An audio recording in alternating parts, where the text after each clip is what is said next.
اگلا ہے باب قتل ابی جہل، ابو جہل کے قتل کا بیان۔ ابو جہل کے بارے میں آپ سب جانتے ہیں کہ اس کا اصل نام ابو الحکم تھا اور وہ مکہ کا ایک بہت بڑا سردار تھا، تکبر کا مارا ہوا تھا۔ اس کے کردار کے بارے میں چند واقعات جو آپ پہلے سے پڑھ چکے ہیں ان کی صرف ایک جھلکی دکھا کر یاد دہانی کرانا چاہوں گی کہ ابو جہل تھا کون۔ ابو جہل نے ابتدا سے ہی رسول اللہ صلی اللہ علیہ وسلم سے دشمنی کی تھی۔ بنو مالک بن کنانہ کے ایک شیخ سے مروی ہے کہ میں نے رسول اللہ صلی اللہ علیہ وسلم کو ذو المجاز نامی بازار میں چکر لگاتے ہوئے دیکھا۔ آپ فرما رہے تھے اے لوگو لا الہ الا اللہ کا اقرار کر لو، کامیاب ہو جاؤ گے۔ اور ابو جہل آپ پر مٹی اچھالتے ہوئے کہتا جاتا تھا، یعنی آپ لوگوں کو لا الہ الا اللہ سکھا رہے تھے اور وہ آپ پر مٹی پھینک رہا تھا کہ لوگوں یہ کہیں تمہیں تمہارے دین سے بہکا نہ دے، یہ چاہتا ہے کہ تم اپنے معبودوں کو اور لات اور عزا کو چھوڑ دو، لیکن رسول اللہ صلی اللہ علیہ وسلم اس کی طرف توجہ نہیں کر رہے تھے۔ آپ اپنا کام کر رہے تھے اور وہ اپنا کام کر رہا تھا۔ آپ لوگوں کو لا الہ الا اللہ بتا رہے تھے اور وہ لوگوں کو بھٹکا رہا تھا۔ یعنی اس قسم کی مخالفت کرنے والا شخص تھا ابو جہل۔ ایک ابو لہب اور ایک ابو جہل، ان دونوں نے تو حد کر دی تھی کہ پیچھے پیچھے آپ کا مذاق اڑاتے اور آپ کے خلاف باتیں کرتے۔ ابو جہل آپ کی تعلیمات کا مذاق بھی اڑاتا تھا۔ مسند احمد کی روایت ہے، ابن عباس کہتے ہیں کہ رسول اللہ صلی اللہ علیہ وسلم نے فرمایا جس رات مجھے معراج ہوئی اور صبح کے وقت میں واپس مکہ بھی پہنچ گیا تو مجھے پتا چلا کہ لوگ مجھے جھٹلائیں گے، اس لیے میں سب سے الگ تھلگ غمگین ہو کر بیٹھ گیا۔ اتفاقاً وہاں سے اللہ کے دشمن ابو جہل کا گزر ہوا۔ وہ آ کر نبی صلی اللہ علیہ وسلم کے پاس بیٹھ گیا اور استہزائیہ انداز میں پوچھنے لگا کیا آپ کے ساتھ کچھ ہو گیا ہے؟ فرمایا ہاں۔ پوچھا کیا ہوا؟ آپ نے فرمایا آج رات مجھے سیر کرائی گئی ہے۔ ابو جہل نے پوچھا کس جگہ کی؟ فرمایا بیت المقدس کی۔ اس نے کہا پھر آپ صبح واپس بھی ہمارے بیچ میں پہنچ گئے، اتنی جلدی واپس بھی آ گئے؟ آپ نے فرمایا ہاں۔ ابو جہل نے فوری طور پر نبی صلی اللہ علیہ وسلم کو جھٹلانا مناسب نہ سمجھا، یعنی خود دل میں تو جھٹلایا لیکن باقی سب کو بھی اکٹھا کرنا چاہا۔ کہنے لگا اگر میں آپ کی قوم کو آپ کے پاس بلا کر لاؤں تو کیا آپ ان کے سامنے بھی یہی کہیں گے؟ آپ نے فرمایا ہاں۔ یہ سن کر اس نے آواز لگائی اور سب کو جمع کر لیا۔ لوگ پاس آ کر بیٹھ گئے۔ ابو جہل انہیں دیکھ کے کہنے لگا کہ اچھا جو ابھی آپ نے مجھے بات کہی ہے اب ان سے بھی کہیے۔ نبی صلی اللہ علیہ وسلم نے فرمایا آج رات مجھے سیر کرائی گئی۔ لوگوں نے پوچھا کہاں کی؟ فرمایا بیت المقدس کی۔ لوگوں نے کہا پھر آپ واپس بھی آ گئے؟ آپ نے فرمایا ہاں۔ یہ سن کے کوئی تالی بجانے لگا، کوئی اپنے سر پہ ہاتھ رکھنے لگا، کیونکہ ان کے خیال کے مطابق ایک جھوٹی بات پر انہیں تعجب ہو رہا تھا۔ تو ابو جہل بھی مذاق اڑا رہا تھا اور اس نے اوروں کو بھی اکٹھا کر لیا آپ کو مذاق اڑانے کے لیے۔ اسی طرح آپ کو ذہنی، زبانی، جسمانی تکالیف دیا کرتا تھا۔ ابن عباس کہتے ہیں کہ ایک مرتبہ نبی صلی اللہ علیہ وسلم نماز پڑھ رہے تھے، ابو جہل آیا اور کہنے لگا میں نے تمہیں اس سے منع کیا تھا۔ 3 بار یہ بات کہی۔ آپ نماز سے فارغ ہو تو آپ نے اس کو ڈانٹا۔ کہنے لگا تم جانتے ہو کہ مجھ سے زیادہ کسی کے ہم نشین نہیں، میرے کمپینینز اور میری برادری یا میرے جو ساتھی ہیں وہ بہت زیادہ ہیں۔ اس پر اللہ سبحانہ وتعالیٰ نے آیات نازل کی فَلْيَدْعُ نَادِيَهُ سَنَدْعُ الزَّبَانِيَّ، چاہیے کہ یہ اپنی مجلس والوں کو بلا رہے اور ہم بھی عذاب کے فرشتوں کو بلائیں گے۔ ابن عباس کہتے ہیں کہ اللہ کی قسم اگر وہ اپنے دوستوں کو بلاتا تو اللہ کے فرشتے اسے پکڑ لیتے، لیکن اس کو توفیق نہ ہوئی اس کی جس کی وہ دھمکیاں دیتا تھا۔ یعنی ہر موقع پر نبی صلی اللہ علیہ وسلم کو کبھی تانے دے کر، کبھی مذاق اڑا کے، کبھی ہنس کے، کبھی جسمانی تکلیف کے ساتھ۔ ابو ہریرہ کہتے ہیں کہ ابو جہل نے کہا کیا محمد تمہارے سامنے اپنا چہرہ زمین پر رکھتے ہیں؟ تو اسے کہا گیا ہاں، یعنی سجدہ کرتے ہیں۔ تو اس نے کہا لات اور عزا کی قسم اگر میں نے انہیں ایسا کرتے ہوئے دیکھ لیا کبھی تو ان کی گردن روند دوں گا یا ان کا چہرہ مٹی میں ملاؤں گا۔ پس رسول اللہ صلی اللہ علیہ وسلم کے پاس آیا اور آپ نماز ادا کر رہے تھے اور اس نے ارادہ کیا کہ آپ کو تکلیف دے، یعنی آپ کی گردن پہ پاؤں رکھ دے۔ جب آپ کے قریب ہونے لگا تو اچانک اپنی ایڑیوں پہ پیچھے پلٹا اور اپنے دونوں ہاتھوں سے کسی چیز سے بچ رہا تھا۔ اسے کہا کہ تمہیں کیا ہوا؟ اسے کہا میرے اور ان کے درمیان آگ کی خندق تھی، ہال اور پر تھے۔ رسول اللہ صلی اللہ علیہ وسلم نے فرمایا اگر وہ مجھ سے قریب ہوتا تو فرشتے اس کا ایک ایک عضو نوچ ڈالتے۔ تو اس وقت سورۃ اقرا کی آیتیں نازل ہوئی کلا ان الانسان لیطغی ان رآہ استغنی ان الی ربک الرجعی۔ ارأیت الذی ینہی عبدا اذا صلی ارأیت ان کان علی الہدی او امر بالتقوی ارأیت ان کذب وتولی. پھر اسی طرح آسمانی عذاب کے مطالبے کرتا تھا. ایک موقع پہ کہا اللہ اگر یہ کلام تیری طرف سے اور واقعی حق ہے تو پھر آسمانوں سے پتھر برسا دے یا کوئی دردناک عذاب لے آ. پھر حق کو مانتا بھی تھا لیکن حق کو تسلیم نہیں کرتا تھا. مغیرہ بن شعبہ کہتے ہیں سب سے پہلے مجھے رسول اللہ صلی اللہ علیہ وسلم کے بارے میں اس دن علم ہوا جس دن میں اور ابو جہل مکہ کی کسی گلی میں چل رہے تھے کہ ہماری ملاقات آپ سے ہو گئی. آپ نے ابو جہل سے کہا اے ابو الحکم اللہ اور اس کے رسول کی طرف آ جاؤ جو تمہیں اللہ کی طرف بلاتے ہیں. ابو جہل نے کہا اے محمد کیا تم ہمارے معبودوں کو برا بھلا کہنے سے باز نہیں آؤ گے؟ کیا تم یہ چاہتے ہو کہ ہم گواہی دیں کہ تم نے اللہ کا پیغام پہنچا دیا؟ ہم تو گواہی دیتے ہیں کہ تم نے واقعی تبلیغ کر دی. اللہ کی قسم اگر مجھے یہ علم ہو جائے کہ جو تم کہتے ہو وہ حق ہے تو بھی میں تمہاری پیروی نہیں کروں گا. یعنی اگر یہ واقعی سچ بھی ہے تو پھر بھی نہیں مانوں گا. رسول اللہ صلی اللہ علیہ وسلم تشریف لے گئے تو وہ میری طرف متوجہ ہوا اور اس نے کہا اللہ کی قسم میں جانتا ہوں جو یہ کہتے ہیں وہ بالکل سچ ہے، حق ہے، لیکن بنی قصی نے کہا کہ ہمیں حجابہ کا عہدہ حاصل ہے. حجابہ کہتے ہیں جو امور حج سے متعلق ذمہ داریاں، شرف اور وقار کا کام تھا. ہم نے کہا تسلیم. انہوں نے کہا اجتماعی مشاورت کی نمائندگی بھی ہمارے پاس. ہم نے کہا ٹھیک ہے. انہوں نے کہا علم برداری کا عہدہ بھی ہمیں حاصل ہے. ہم نے کہا یہ بھی ٹھیک ہے. انہوں نے کہا ہمیں حاجیوں کو پانی پلانے کا عہدہ بھی حاصل ہے. ہم نے کہا ٹھیک ہے. اس کے بعد وہ لوگوں کو کھانا کھلاتے تو ہم بھی کھلاتے. جب یہ دونوں گروہ مقابلے میں برابر ہو گئے تو انہوں نے کہا ہمارے اندر نبی بھی ہے.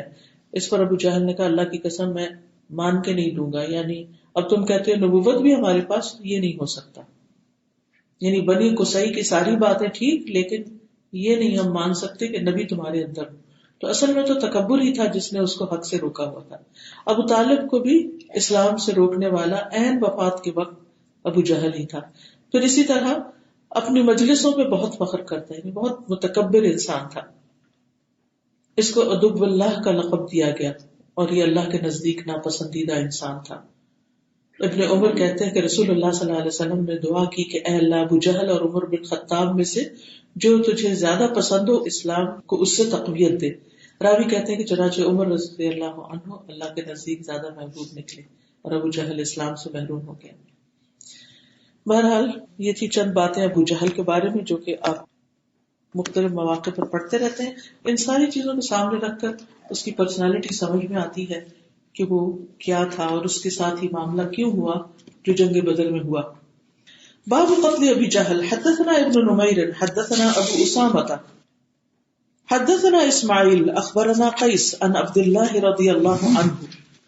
امام بخاری کہتے ہیں ہم سے محمد بن عبداللہ بن نمیر نے بیان کیا، کہا ہم سے ابو اسامہ حماد بن اسامہ نے کہا، ہم سے اسماعیل بن ابی خالد نے کہا، ہمیں قیس بن ابی حازم نے خبر دی، انہوں نے عبداللہ بن مسعود سے انہو اتا ابو جہل کہ عبداللہ بن مسعود آئے ابو جہل کے پاس جب وہ مارا گیا میدان بدر میں. وبہ رمق اور اس میں روح باقی تھی، رمق تھی ابھی کچھ زندگی کی جان باقی تھی. یوم بدر بدر کے دن. فقال ابو جہل تو ابو جہل نے کہا هل اعمد من رجل قتلتموه کیا زیادہ حیرت انگیز کوئی شخص ہو سکتا ہے جس کو تم نے قتل کیا، یعنی مجھ سے بڑھ کر. کیا مجھ سے بڑھ کر بھی کوئی اچھا شخص ہو سکتا ہے کہ جس کو تم نے مار ڈالا؟ یعنی مرتے وقت بھی اس کی جو خود پسندی تھی یا اپنی بڑائی کا اس کو جو احساس تھا وہ اس کو لے ڈوبا. اس وقت بھی وہ کہتا ہے کہ میں سب سے بڑا سردار. ایک اور جگہ پر آتا ہے کہ اس نے کہا کہ کاش مجھے کسانوں کے بیٹے نہ مارتے، یعنی کسان نہ مارتے. کسان سے مراد کیا تھی؟ انصار، جن کے کھیت تھے، کھجوروں کے باغ وغیرہ تھے. تو چونکہ انصار کے دو بچوں نے معاذ اور معبز نے مارا تھا تو اس پر وہ کہتا ہے کہ مارتا بھی تو کوئی، یعنی کہ بڑے قبیلے کا کوئی شخص مارتا تو اس مارنے میں بھی کوئی عزت ہوتی. اگلی حدیث ہے حدثنا احمد بن یونس حدثنا زہیر حدثنا سلیمان التیمی ان انس حدثهم قال قال النبي صلی اللہ علیہ وسلم. دوسری سند. وحدثني عمرو بن خالد حدثنا زهير عن سليمان التيمي عن انس رضي الله عنه قال قال النبي صلى الله عليه وسلم. نبی صلی اللہ علیہ وسلم نے فرمایا من ينظر ما صنع ابو جہل کون دیکھ کر آئے گا کہ ابو جہل نے کیا کیا. یہ کب کی بات ہے؟ میدان بدر. یاد رکھیے ہم غزوہ بدر کی تفصیلات پڑھ رہے ہیں. تو غزوہ بدر میں جب جنگ ختم ہو گئی تو آپ نے فرمایا کہ کون ہے ذرا دیکھے کہ ابو جہل کہاں ہے. فانطلق ابن مسعود، ابن مسعود چل دیے. سبحان اللہ، یعنی خود کمزور ہیں، چھوٹے سے قد کے ہیں، لیکن آپ کی بات سنتے ہی فوراً نکلے اور دیکھنے لگے. فوجدہ قد ضربہ ابن عفراء، تو آپ نے یعنی ابن مسعود نے اس کو پایا کہ اسے مارا ہے افرا کے دو بیٹوں نے، یعنی معاذ اور معبد نے. حتی برد، یہاں تک کہ ٹھنڈا ہو گیا، مر گیا. قال انت ابو جہل، ابن مسعود آخری دموں پہ جا کے اس سے پوچھتے تم ہی ہو ابو جہل؟ قال فاخذ بلحیته، کہتے کہ عبداللہ بن مسعود نے اس کی داڑھی پکڑ کے پوچھا تم ہی ہو؟ تو کیا کہتا ہے؟ قال وهل فوق رجل قتلتموه، کیا اس شخص سے بڑھ کر بھی کوئی ہوگا جس کو تم نے قتل کر دیا؟ یعنی میں سب سے بڑا تھا اپنے قوم میں، مجھے مار ڈالا تم نے. او رجل قتله قومه، یا ایسا شخص جس کو اس کی قوم نے قتل کیا ہو. قال احمد بن یونس انت ابو جہل، تو احمد بن یونس اپنی روایت میں بیان کرتے ہیں عبداللہ کہتے ہیں کہ تم ہی ہو نا ابو جہل. اصل میں عبداللہ بن مسعود نے بھی اس کے ہاتھوں بہت تکلیفیں اٹھائی تھی، تو اللہ نے ان کے سامنے ان کے دشمن کو اس طرح رسوا کیا، تو اس لیے وہ ایک طرح سے ایک تحقیر آمیز لہجے میں پوچھے تم ہی ہو نا ابو جہل. حدثني محمد بن المثنى حدثنا ابن ابي عدي عن سليمان التيمي عن انس رضي الله عنه قال قال النبي صلى الله عليه وسلم يوم بدر، نبی صلی اللہ علیہ وسلم نے بدر کے دن فرمایا من ينظر ما فعل ابو جہل، کون دیکھے گا کہ ابو جہل نے کیا کیا. فانطلق ابن مسعود، تو ابن مسعود چل دیے. فوجده قد ضربه ابن عفراء، تو انہوں نے اس کو پایا کہ افرا کے دو بیٹوں نے اسے مار ڈالا. حتی برد، یہاں تک کہ وہ ٹھنڈا ہو گیا. فاخذ بلحیته، تو عبداللہ بن مسعود نے اس کی داڑھی پکڑی. فقال انت ابا جہل، کہا کہ تم ہو ابو جہل. قال وهل فوق رجل قتله قومه او قال قتلتموه، تو ابو جہل نے کہا کہ مجھ سے بڑھ کر کون شخص ہے جس کو اس کی قوم نے یا تم لوگوں نے مار ڈالا. مارا تو انصار نے تھا، اس کی قوم سے مراد یہ ہے کہ قوم ہی کے بیچ میں پھوٹ پڑی اور پھر قوم جو تھی وہ خلاف ہو گئی اور یہ سبب بنا اس کی موت کا. حدثني ابن المثنى اخبرنا معاذ بن معاذ حدثنا سليمان اخبرنا انس بن مالك نحوه، یعنی اس سند سے بھی روایت آئی ہے. حدثنا علی بن عبد الله قال كتبت عن يوسف بن الماجشون، علی بن عبداللہ کہتے ہیں کہ میں نے یوسف بن ماجشون سے یہ حدیث لکھی.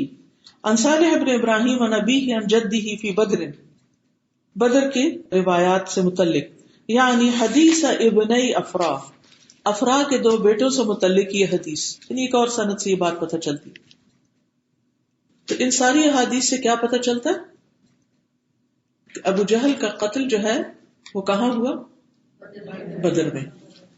آپ کو یاد ہوگا کہ جنگ میں جانے سے پہلے اس نے فتح کی دعا کی تھی. عبداللہ بن سالبہ کہتے ہیں کہ ابو جہل نے جنگ بدر کے دن یہ دعا کی کہ اے اللہ، اس نے قطع رحمی کی، یعنی محمد صلی اللہ علیہ وسلم، اور ہمارے پاس وہ چیز لایا جسے ہم نہیں پہچانتے، تو کل ہم پر تو مہربانی فرما. گویا وہ فتح حاصل کرنے کی دعا کر رہا تھا. سبحان اللہ، ایک شخص انتہائی غلط ہوتے ہوئے بھی اپنے آپ کو کس پہ سمجھ رہا ہے؟ حق پر. اور بلیم کس کو کر رہا ہے؟ نبی صلی اللہ علیہ وسلم کو، کہ چونکہ اس شخص محمد صلی اللہ علیہ وسلم نے قطع رحمی کی ہے، رشتوں میں پھوٹ ڈالی ہے،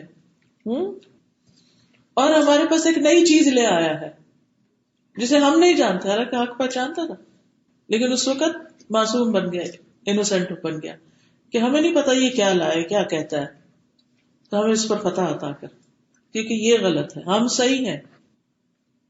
یاد رکھیے اپنی غلطی ماننا بہت مشکل کام ہوتا ہے، بہت مشکل. اور جس کو اللہ توفیق دے دے اور جو مان جائے وہ اللہ کے قریب بھی ہو جاتا ہے. یونس علیہ السلام کی دعا کیوں اتنی جلدی سنی گئی تھی؟ جب انہوں نے کیا کہا تھا؟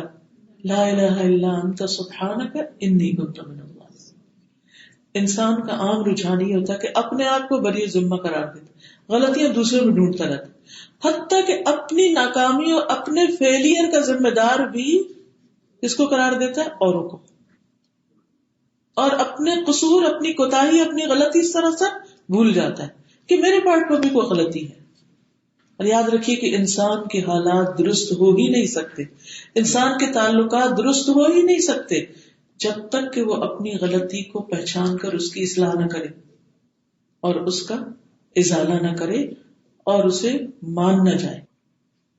ابو جہل کو ہدایت کیوں نہ ہوئی؟ عمر بن خطاب کو ہدایت کیوں ہو گئی؟ آپ عمر بن خطاب کا بھی مزاج سمجھتے ہیں نا. جب ان سے کوئی کہتا تھا کہ اللہ سے ڈرو تو وہ کیا کرتے تھے؟ زمین پہ اپنا گال رکھ دیتے تھے. کہ واقعی عمر کو اللہ سے ڈرنا چاہیے. اگر آج ہمیں کوئی کہے اللہ سے ڈرو، ہم کیا کریں گے؟ اس کو ایک طرف رکھیے کہ ہماری غلطی ہو یا نہ ہو. اگر کوئی ہمیں یہ کہے اتق اللہ، اللہ سے ڈرو، تو ہمارا طرز عمل کیا ہوگا؟ پکڑ نہیں جائیں گے اور ڈیفینسو نہیں ہو جائیں گے. ہم جواباً کہیں گے تمہیں ڈرنا چاہیے اللہ سے، مجھے کیا کہتے ہیں؟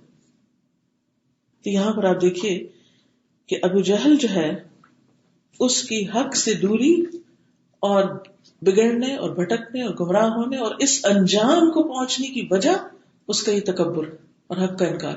اسی سے آپ کو تکبر کی ڈیفینیشن سمجھ آتی ہے نا؟ کیا ہے؟ بطر الحق وغمط الناس. یہ دونوں کوالٹیز ابو جہل کے اندر کوٹ کوٹ کے بھری ہوئی. حق کو پہچان کر بھی حق کا انکار، اور دوسری طرف اپنے آپ کو بڑی چیز سمجھنا. کہا جاتا ہے کہ جب اس کی گردن کاٹنے لگے تو کہا کہ نیچے سے کاٹنا، تاکہ جب یہ گردن کہیں رکھی جائے تو پتہ چلے سردار کا سر ہے. اور پھر آپ دیکھیے کہ مارا بھی کس کے ہاتھوں گیا؟ انصار کے 2 کم عمر لڑکوں کے ہاتھ. اس کی خواہش تھی کہ ہاں اگر میں مارا بھی جاؤں تو کسی بہادر کے ہاتھ سے مارا جاؤں. عبد الرحمن بن عوف کہتے ہیں کہ بدر کے دن جب میں صف میں کھڑا تھا، میں نے اپنے دائیں اور بائیں نظر دوڑائی تو میں انصار کے 2 لڑکوں کے بیچ میں تھا. ان کی عمریں کم تھی. میں نے آرزو کی کاش میں ان دونوں کی نسبت زیادہ طاقتور آدمیوں کے درمیان ہوتا. تو اتنے میں ان میں سے ایک نے مجھے ہاتھ لگا کے متوجہ کیا اور کہا چچا کیا آپ ابو جہل کو پہچانتے؟ کیونکہ مدینہ والے تو نہیں پہچانتے تھے نا. میں نے کہا ہاں بھتیجے میں جانتا ہوں. تمہیں اس سے کیا کام ہے؟ اس نے کہا مجھے بتایا گیا کہ وہ رسول اللہ صلی اللہ علیہ وسلم کو برا بھلا کہتا ہے. اس ذات کی قسم جس کے ہاتھ میں میری جان ہے، اگر میں نے اسے دیکھ لیا تو میرا وجود اس وقت تک اس کے وجود سے الگ نہیں ہوگا یہاں تک کہ ہم میں سے جل کر مرنے والے کو موت آ جائے. چھوٹی عمر کا کمزور سا لڑکا جس کو عبد الرحمن بن عوف دیکھ کے کہتے یا اللہ میں ان 2 چھوٹے چھوٹے بچوں کے بیچ میں آ گیا ہوں. یعنی کہ انسیکیور سی فیلنگ تھی ان کی، لیکن چھوٹا ہونے کے باوجود جذبے دیکھیے، آپ ارادے دیکھیے. کسی بھی انسان کو کبھی حقیر نہ سمجھے، کبھی دل میں کوئی خیال آئے بھی نہ یہ کیا کرے گا، سوچے پتہ نہیں اللہ اس سے کیا کام لے لے اور اس کے اندر کون سی ایسی کوالٹی ہے چھپی ہوئی جو میرے اندر نہ ہو. تو کسی کو چھوٹا نہ سمجھے کسی بھی معاملے. اس میں آپ دیکھیے کہ اللہ نے فوراً ہی دکھا دیا. کہتے ہیں میں نے اس پہ تعجب کیا، حیران ہوا کہ یہ کیا بات کر رہا ہے.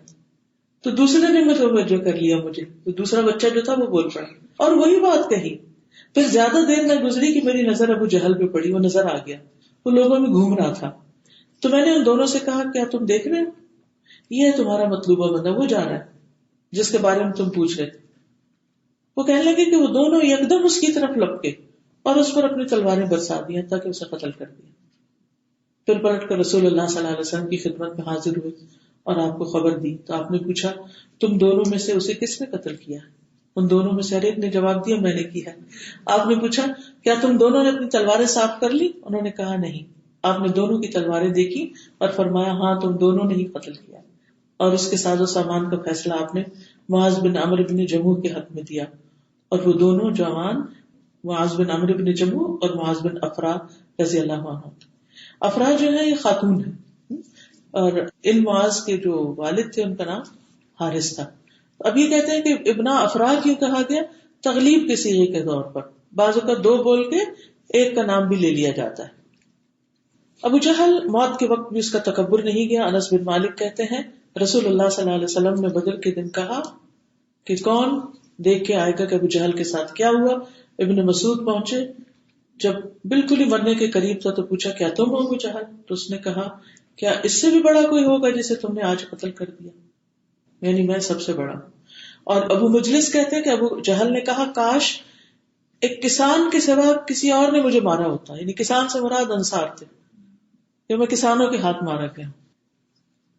کچھ کہنا چاہتے کہیے, ہم آگے پھر چلیں گے, تھوڑا سا ٹاپک بدل جائے. السلام علیکم ڈاکٹر صاحب, یہ ایک بڑا ریلیونٹ کوشچن ہے فار ویمن کہ جو مجھے سمجھ آ رہی ہے کہ حضرت محمد صلی اللہ علیہ وسلم اس وقت بڑی حکمت سے کام لیتے تھے مگر معاملے کو ایڈریس ضرور کرتے تھے. تو ہمیں کس وقت how do we balance discipline and patience? صبر ہم لوگ ایکچولی عورتیں زیادہ بولتی ہیں when they have convinced themselves کہ ہم نے اس وقت بھی صبر کیا, اس وقت بھی کیا, چپ چپ چپ چپ چپ چپ, and one day بہت ہو گیا صبر, and then you explode. So کس وقت ڈسپلن کرنا چاہیے اور کس وقت چپ رہ کے سمجھنا چاہیے میں نے صبر کیا؟ جی, اس میں آپ دیکھیے کہ ڈسپلن اس وقت آپ کر سکتے ہیں, اپنا موقف آپ اس وقت بیان کر سکتے ہیں جب دوسرا سننے کی پوزیشن میں. بعض اوقات ہم چلتے چلتے بات شروع کر دیتے ہیں, بعض اوقات ہم کام کچھ اور کر رہے ہوتے ہیں اور بول رہے ہوتے ہیں اور دوسرا سنی کر رہا ہوتا ہے, اور ہم صرف اپنی فرسٹریشن نکال رہے ہوتے ہیں, اس کا اثر کچھ نہیں ہوتا, ہمیں خود بھی پتا ہوتا ہے, اور کیونکہ وہی چیز پھر دوبارہ ہو رہی ہوتی, کیونکہ ہم نے بیٹھ کر اس لیول پر بات ہی نہیں کی کہ جس پر کوئی سمجھے. مثلاً ایک وقت کی بات ہے کہ مثلاً آپ نے بچے کو کچھ سمجھانا ہے, کھڑے ہو کے نہیں سمجھائیں, آپ اپنی نیز پہ بیٹھ جائیں اور اس کی آنکھوں میں آنکھیں ڈال کے اس کے برابر ہو کے آپ بیٹھ جائیں, اور وہ کھڑا بچہ, آپ بیٹھ جائیں, سامنے ہو کر بات کریں. منہ پھیر کے بات کرنا, منہ موڑ کے بات کرنا, بہت اونچا والیوم کر کے بات کرنا, ارریلیونٹ باتیں کرنا, اگلی پچھلی باتیں ملا دینا, اس سے کوئی فائدہ نہیں ہوتا. یہ جذباتیت کو ایک طرف رکھ کے پھر کرنے والی بات کریں اور اپنا موقف صحیح طور پر بیان کریں, اور پہلے سے پریپیئرڈ ہو کہنا کیا کیا ہے اور کیا نہیں کہنا. اور پھر آپ اس وقت اگر اپنے آرگیومنٹ میں کامیاب نہ ہو تو پھر سوچیں کہ کون سی بات میں نے فضول کی جس کی وجہ سے سارا معاملہ گنوایا گیا اور لوگ ارریلیونٹ میں پھنس گئے اور اصل معاملہ تو کہیں اور چلا گیا. تو خود بھی فوکسڈ رہیں اور دوسرے کو بھی فوکسڈ رکھیں, اس کو بھی ادھر ادھر نہ ہونے دیں, تب ڈسپلن ہوتا ہے. کیونکہ ہم بے موقع بے محل بات کرتے ہیں, موضوع کوئی ہوتا ہے, لے کوئی اور چیز آتے ہیں, بھئی یہ کیا بات ہو رہی ہے, خود بھی کنفیوز, دوسروں کو بھی کنفیوز کیا, اور مسائل وہی کہتے ہیں جو وہ کہ تم, اور یا پھر بے وجہ کی ہمدردیاں لینا شروع کر دیتے, رونا دھونا شروع کر دیتے ہیں. یہ ایک ہمارے پاس بڑا اچھا ہتھیار ہے عورتوں کے پاس, بات نہ کر سکے تو رونا شروع کر دیا, رو رو کے آنکھیں سجا لی, پر ہر ایک پوچھتا خیریت تمہیں کیا ہوا, پر وہ توجہ مل جاتی ہے نا 4-5 لوگوں سے, پھر ٹھنڈے ہو جاتے ہیں, بس مسئلہ حل ہو گیا, مسئلہ حل ہو گیا. نو, یہ پھر اٹھے گا, مسئلہ نہیں حل ہوا, یہ غلط طریقہ آپ نے اختیار کیا. اس لیے ہم ساری زندگی الجھاؤ میں رہتے ہیں, خود بھی الجھے رہتے, دوسروں کو بھی, اور کرنے کا کام نہیں کرتے, اور جو صلاحیت اللہ نے ہمیں دی ان کو ضائع کر بیٹھتے ہیں, اپنا وقت بھی برباد کرتے ہیں, 4-5 اور کا بھی کرتے ہیں. ان عادتوں سے باز آنے کی ضرورت ہے, اور اس کے لیے صرف اسی وقت ہوگا جب آپ کی واقعی صحیح معنوں میں تربیت ہوگی قرآن و سنت کے مطابق, کہ آپ سنیں اور عمل بھی کریں. جی فرمائیے. سزا کچھ لوگوں کی زندگی جیسے ہم کہتے ہیں نا ان صلاتی و نسکی و محیای و مماتی للہ, ان کی لوگوں کے لیے ہوتی ہے. وہ بازار بھی جاتے ہیں تو لوگوں کے لیے تیار ہو کے جاتے ہیں, یہ نہیں وہاں کوئی ہمیں نہ دیکھ لے, اور ہم شادی ہو, کسی ہاسپٹل میں جا رہے ہوں, کسی فوتگی پہ جا رہے ہوں, سارا فوکس اپنے اوپر ہوتا ہے, ہم کیسے لگ رہے ہیں اور لوگ کیا سوچیں گے. اصل میں نا یہی اپنے آپ کو دھوکے میں رکھنے والی بات ہوتی ہے. اس دھوکے سے باہر نکلنا چاہیے, حقیقت کی زندگی میں آئے. چلیے آگے چلتے ہیں.